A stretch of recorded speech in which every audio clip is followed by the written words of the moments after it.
Channel रंग बिरंगी दुनिया में आप लोग का एक बार फिर एक नई इंफॉर्मेटिव वीडियो के साथ बहुत बहुत स्वागत है। सकट चौथ का व्रत आज है। इस दिन गणेश जी की पूजा और व्रत कथा पाठ जरूर सुनना चाहिए। माताएं अपनी संतान की लंबी आयु के लिए ये व्रत करती हैं और सकट माता की कथा पढ़ती है। कथा सुनने से संतान को सुख समृद्धि और लंबी उम्र मिलती है। सकट चौथ पर माताएं कहीं निर्जला व्रत होता है और कहीं फलाहार के साथ व्रत किया जाता है, जैसे आपकी शक्ति है। रात को चंद्रमा को अर्घ्य देकर अपना व्रत खोलना चाहिए और सकट माता से अपनी संतान की लंबी आयु के लिए प्रार्थना करनी चाहिए। सकट चौथ की पूजा में व्रत कथा का विशेष महत्व है। मान्यता है कि सकट चौथ की पूजा में व्रत कथा पाठ किए बिना ये पूजा अधूरी मानी जाती है। तो आइए सुनते हैं सकट चौथ माता की 4 कथाएं। आज के दिन इन 4 कथाओं को जरूर सुनना चाहिए। तो सर्वप्रथम गणेश जी की कथा, इसके बाद 4 कथाएं और होती हैं जो कि मैं आप लोगों को एक के बाद एक सुनाऊंगी। तो बने रहिएगा पूरी वीडियो में और अपने बच्चों की सलामती की सकट माता से प्रार्थना करिएगा। तो सबसे पहले मैं गणपति जी की जय जयकार बोलती हूँ और इस दिन सबसे पहली कथा वही बोली जाती है सभी को पता है शिव पार्वती शिव जी कैलाश पर्वत गणाधिपति गणेश भगवान की जय। तो सबसे पहले मैं सुनाती हूँ पहली कथा। एक देवरानी जेठानी थी। जेठानी अमीर थी, उसका परिवार भी बड़ा और पूरा भरा था। देवरानी गरीब थी, इतनी गरीब की जेठानी की सेवा टहल उसी से गुजारा करती थी। जो कुछ मिल जाती थी उसी से अपना घर चलाती थी। फूटे घड़े से पानी पीकर टूटी चारपाई में सोती थी, झोपड़ी में रहती थी। सुबह उठकर फिर जेठानी जी की सेवा में लग जाती थी। उसी से ही जो भी मिलता उससे अपना जीवन का गुजारा करती थी। सकट चौथ का व्रत आया। देवरानी भूखी प्यासी जेठानी के यहाँ टहलती रही। रात को जब आने लगी और दिनों की तरह चुन्नी चोकर भी नहीं दिया, खाली हाथ झोपड़ी में आई। खेत से बथुआ तोड़ कर लाई। थोड़े से चावल के कण भून कर इकट्ठे किए, कण के लड्डू बनाए, बथुआ बनाकर रख लिया। रात को सकट माता आई और टटिया की ओर खड़ी होकर बोली, ब्राह्मणी दरवाजा खोलो। देवरानी बोली, माता किवाड़े यहाँ पर नहीं, मैं तो बहुत गरीब हूँ। भीतर आते ही सकट माता ने कहा, बड़ी भूख लगी है। देवरानी ने कहा, माता जो कुछ भी बना है खा लीजिए। कल के लड्डू और बथुआ के बूंदा आगे रख दिए। जब सकट माता छप कर खा चुकी तो बोली कि पानी तो पी लिया। देवरानी टूटी गगरी ले आई, पानी पीकर पानी तो पिला। देवरानी टूटी गगरी ले आई, पानी पीकर सकट माता ने सोने की इच्छा की। उसने टूटी खाट बता दी। थोड़ी देर सोने के बाद सकट ने कहा कि मैं पाखंड में कहाँ जाऊँ। तो देवरानी ने कहा कि माता सारा घर लिपा पोता हुआ है, जहाँ चाहो बैठ जाओ। सारे घर में उन्होंने पोटी कर दी। तभी और जब पूरी निपट गई तो पूछूं तो देवरानी ने कहा, मेरे सिर को पोंछ लीजिए।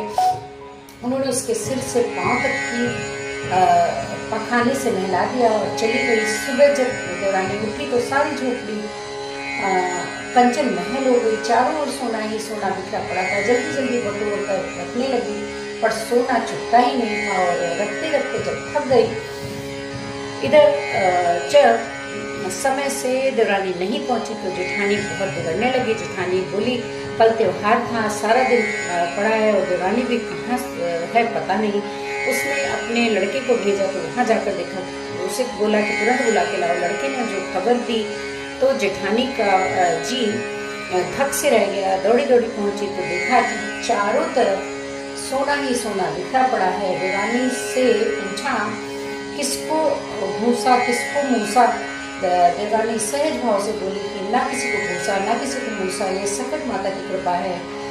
जेठानी ने पूछा, ऐसी क्या सेवा की कि तुमने कि सकट माता इतनी प्रसन्न हुई। देवरानी बोली कि मैंने तो कुछ नहीं किया, केवल कण के लड्डू और बथुआ के ढोलक दिए थे खाने को। इस प्रकार उसने सब कुछ बता दिया। जेठानी घर आई और गरीबों की तरह रहने लगी। बाद में सकट माता का त्योहार आया तो देवरानी की भांति उसने भी कनक के लड्डू और बटुआ के ढोंडा बनाए, टूटी गंदी पानी पीने को दिया और सकट माता की राह देखने लगी।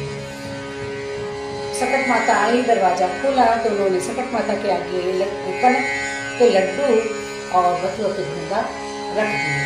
उन्होंने कहा कि राजा ये दरवाजे नहीं है। सकट माता ने जो पिछले देवरानी के साथ किया था वही सब किया। जेठानी ने कहा माता जो कुछ खाओ पियो, तुमसे कुछ छिपा तो नहीं है। सकट माता ने खाया पिया और टांग फैलाकर सोई और आधी रात को जो जेठानी के घर में उन्होंने कहा मुझे पखाने जाना है, नहला दिया। माता चली गई। सुबह हुई, लड़के बच्चों ने देखा चारों तरफ गंदगी फैली है। जेठानी भी गंदगी से नहाई निकली। चलना कठिन था, सारा घर बदबू से भर गया। उन्होंने कहा तुमने ये क्या किया? जेठानी ने खिसियाकर देवरानी को बुलाया और देवरानी आई। जेठानी ने बड़े ताने से कहा कि तुमने जो कहा था वो सब कुछ किया। देवरानी ने कहा तुमने तो बहन गरीबी का नाटक किया, तुम्हारे पास सब कुछ भरा पड़ा था। मेरी गरीबी में उन्हें दया आ गई थी और सब कुछ उन्होंने मुझे दे दिया था। तुमने तो मेरी नकल की थी, इसी से ऐसा हुआ। सकट माता की जय। अब सुनाती हूँ मैं दूसरी कथा। एक नगर में एक कुमार रहता था। एक बार जब उसने बर्तन बनाकर आवा लगाया तो आवा नहीं पका। हार कर वह राजा के पास आकर प्रार्थना करने लगा कि आवा पक नहीं रहा है। राजा ने पंडित को बुलाकर कारण पूछा तो राज पंडित ने कहा कि हर बार आवा लगाते समय बच्चे की बलि देने से आवा पक जाएगा। राजा का आदेश हो गया। बलि आरंभ हुई।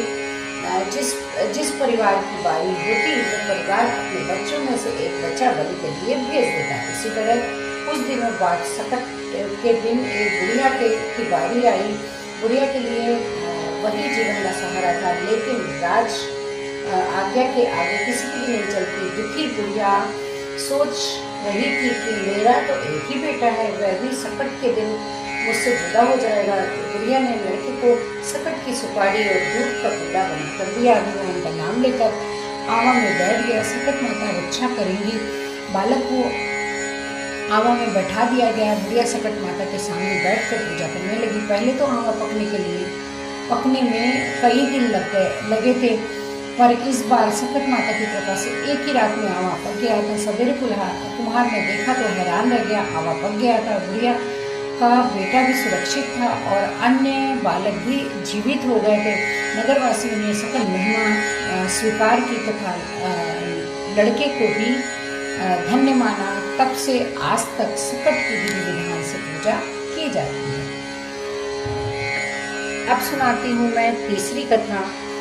एक बार एक ब्राह्मण था, उसके एक ही लड़का था। वह बहुत गरीब था। उसका लड़का राजा के यहाँ काम करता था। पैसे बहुत कम मिलते थे और खाना पीना मुश्किल से चल पाता था। सकट का त्योहार आया। ब्राह्मणी व्रत रही, घर में कुछ नहीं था।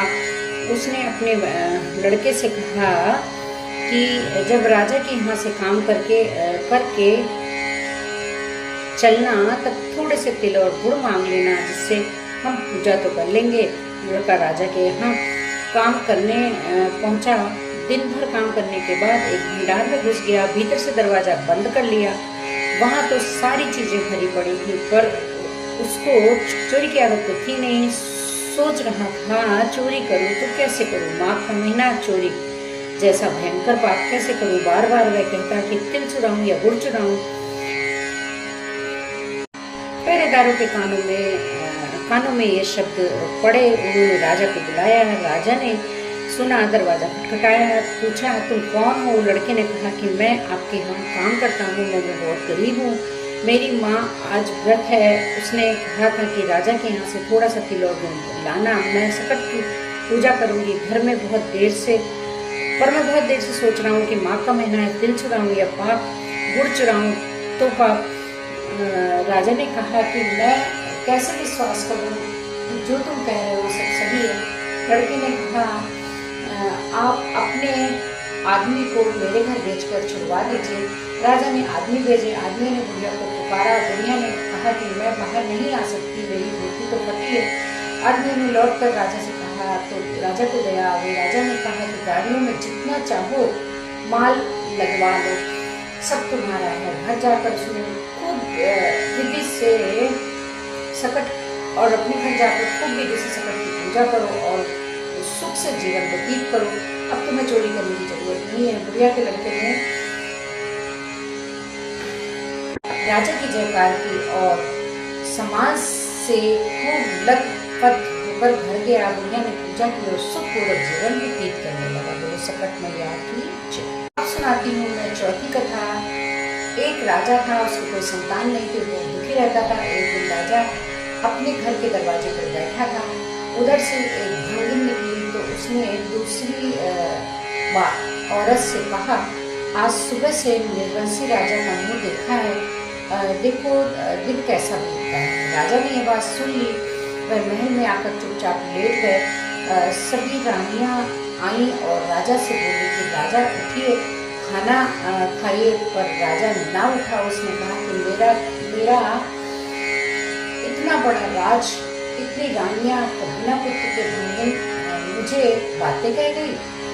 महल में सभी लोग दुखी हो गए, पर छोटी रानी की दासी बड़ी चालाक थी। उसने छोटी रानी से कहा कि राजा बहुत दुखी हैं, हम जो कुछ करती जाए तुम चुपचाप देखती जाओ, राजा का दुख दूर हो जाएगा। उसने जाकर राजा से कहा, राजा जी उठिए और भोजन करिए, छोटी रानी गर्भवती है। राजा बड़ा खुश हुआ और उठकर उसने खाना खाया और 9 महीने तक पुत्र होने का इंतजार करने लगा। एक दिन दासी ने कमरे में चारों तरफ पर्दे बांध दिए और राजा से बोली, पुत्र हुआ है। राजा ने खूब उत्सव मनाया, खूब धन बांटा। दासी से बोले कि मुझे पुत्र दिखाओ। दासी ने कहा कि उसके गुण खराब हैं, पसनी में देखना। छोटी रानी बड़ी दुखी थी। उसने दासी से कहा कि जब राजा को तुम्हारे झूठ का पता चलेगा तो क्या होगा, तो वो मुझे मरवा देंगे। दासी ने कहा कि रानी देखिए, जब पसनी का समय आया तो राजा ने कहा कि दासी अब तो मुँह दिखाओ। दासी ने कहा, राजा अब मुंडन में देखना। राजा मान गए। मुंडन का समय आया तो खूब धूमधाम से तैयारी हुई। राजा ने फिर दासी से कहा कि अब तो मुँह दिखाओ। तब दासी ने कहा कि अब सीधे ब्याह में देखना। राजा गुस्सा होने लगा कि दासी बोली, हाय क्या ग्रह खराब थे तो नहीं दिखाया। आपका लड़का है, कुछ ही दिन की बात है, ब्याह में देख लीजिएगा। छोटी बहू बहुत दुखी थी। 16 साल बाद राजा के यहाँ शादियाँ आने लगी। राजा ने दासी से कहा कि अब हम राजकुमार की शादी करेंगे। दासी ने कहा कि शादी पक्की करिए, पर मैं भी राजकुमार के साथ डोले पर चलूंगी। शादी तय हो गई, बारात सजने लगी। राजा बोला, दासी अब तो राजकुमार का मुंह दिखाओ। दासी बोली, द्वार 4 में देखना। राजा फिर भी चुप रहा। दासी ने एक बड़ी चाल चली, तिल और गुड़ मिलाकर एक लड़का लिटाया और उसको ढककर डोली में बैठकर बारात चल गई। छोटी रानी दुख से बार बार बेहोश हो जाती थी और कहती कि ये दासी राजा की बेइज्जती कराएगी। बारात चल रही थी, लोग थक गए थे, एक जगह विश्राम करने लगे। दासी का डोला एक पीपल के चबूतरे पर रख दिया गया। दासी नहाने तालाब में चली गई। उसी पेड़ के नीचे सकट देवी बैठी थी। सकट देवी ने देखा कि डोले के आसपास चींटी लगी है और आ जा रही है। उन्होंने डोला खोल कर देखा, थाली से तिल गुड़ निकाल कर खाया। सकट देवी को बहुत अच्छा लगा, मीठा मीठा। धीरे धीरे देवी ने सब गुड़ तिल खा लिए। अब थाली खाली थी। दासी नहा कर लौटी तो देखा कि सकट माता बैठी है और थाली खाली है। अब क्या था, दासी सकट के पैर पड़कर जोर जोर से रोने लगी और बोली, मेरा बेटा लिया है, मेरा बेटा देव, थाली में मेरा बेटा पड़ा हुआ था, उसको तुमने खा लिया है। अब मुझे बेटा दोगी और मैं पैर छूऊंगी, तभी मैं पैर छूऊंगी। अब सकट माता बड़े संकट में फंस गई। उन्होंने कहा कि अच्छा पैर छोड़ो, बेटा ले लो। 16 साल का सुंदर कुंवर सकट देवी ने दे दिया। जब दासी बहुत प्रसन्न हुई, बारात दरवाजे पर पहुंची। राजा ने कहा कि दासी अब तो समय आ गया है, राजकुमार को दिखाओ। दासी ने पालकी से पर्दा हटाया। राजा राजकुमार को देखकर दंग रहे और बोले, इतना सुंदर था, इसीलिए तो तुमने मुझे नहीं दिखाया। खूब धूमधाम से शादी हुई। जब बारात वापस आई तो छोटी रानी दुख से बेहोश पड़ी थी, जाने क्या हुआ होगा।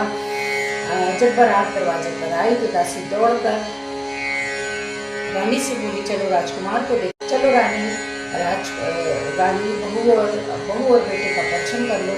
रानी लड़के और बहू को देखकर फूली न समाई। दासी ने कहा, रानी हम सवा पसेरी का लड़का बनाकर ले गई थी, तुम सवा मन का तिल गुड़ का बनाकर सबको प्रसाद बांटो। सकट माता की कृपा से तुम्हें पुत्र मिला है। बोलो सकट मैया की जय, गुरु गणेश भगवान की जय।